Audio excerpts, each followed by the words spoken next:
હર હર મહાદેવ, જય શ્રી કૃષ્ણ. ઓમકાર જ્યોતિષમાં તમારું સ્વાગત છે. 29 માર્ચ અમાવસ્યા.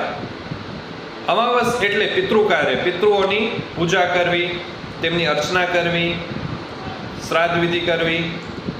આ વર્ષનો પ્રથમ સૂર્યગ્રહણ અમાસના લાગુ પડશે. તો શું ભારતમાં દેખાશે કે નહીં દેખાય? આવો આપણે તેના વિશે જાણીએ. બપોરના 2 કલાક અને 20 મિનિટે સૂર્યગ્રહણ લાગુ પડશે. સાંજના 6 કલાક અને 16 મિનિટ સુધી સૂર્યગ્રહણ રહેશે. નેપાળ, ભારત, પાકિસ્તાન ત્યાં સૂર્યગ્રહણ નહીં દેખાય, એટલે કોઈ પણ પ્રકારના નિયમ પાળવાના રહેશે નહીં. વિશેષ કરીને ગ્રહણ દરમિયાન અન્નનું દાન, વસ્ત્રદાન, સોનાનું દાન અથવા તો કોઈ પણ વડ અથવા પીપળાના નીચે બેસી ઈષ્ટ અને કુળદેવીની માળા જાપ કરવાથી અનંત ફળની પ્રાપ્તિ થાય.